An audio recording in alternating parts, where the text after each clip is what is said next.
Sumner County is now using drones to help save lives. While responding to a welfare check last month, deputies spotted a blood trail and a razor blade.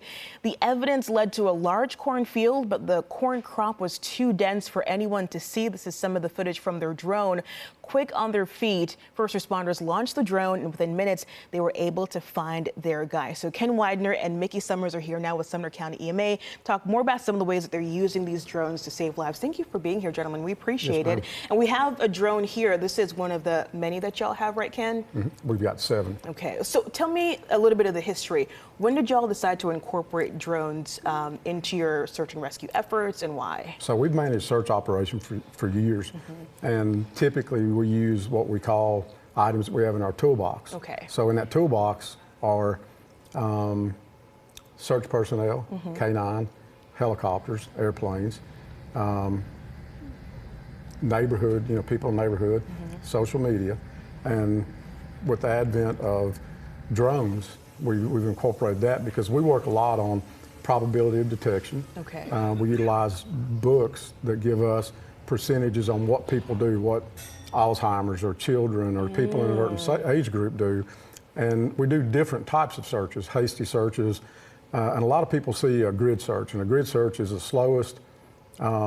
It produces the most, but it takes the longest amount of time. So with 20 people in a square mile, it takes 37 hours to search that square mile. So we can search, obviously, now if we were looking, if CID was looking for evidence, we wouldn't want to use this as much as people. But for this to find someone whose life might be in danger, it's quickly deployable and covers a lot of ground in a short period of time.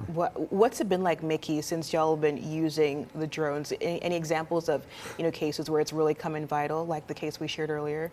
That case was very big. That was actually, this is a new Skydio drone that we just recently added to the fleet. We have 2 of these. When our pilot got there, they'd been looking for the guy for a while. Wow. And within a couple minutes, he's like, hey guys, I think I have him here. I mean, that's how quickly it happened. Going into that cornfield, even walking through it would have been terrible just trying to walk through it with it being so tall.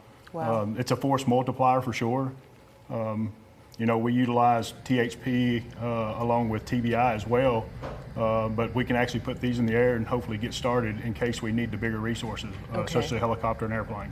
How important is this, Ken, for all the other municipalities in Sumner County as well? Because y'all try to help everybody out with this. Yeah, and we've used it for fire scenes. We had, we get called on grass fires to look for hot spots.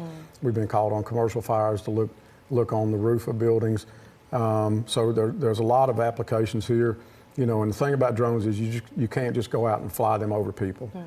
Mickey actually oversees our program, and he's more attuned to what you can and can't do, and so there are limitations. Okay. But we know those, and we've got a crew of pilots, and we're adding pilots to that. Okay. How many pilots do y'all have now? We've got 4 pilots now, and we're looking to expand to 8 or 10, and we're talking about that because the drone Part 107 pilot license is 1 step below a pilot license. Wow. So there's a lot that goes into achieving a pilot license, and that's a requirement that we've got, and we've got guidelines that we operate under, and we adhere to those. Awesome. Well, it's good to see y'all really taking advantage of the technology that's available to you and using this to, at the end of the day, protect the people of Sumner County. So thank you for being here and sharing this with us. We appreciate it. Folks, we're going to have more information about the program at WKRN.com. Just look for the Newsmaker tab.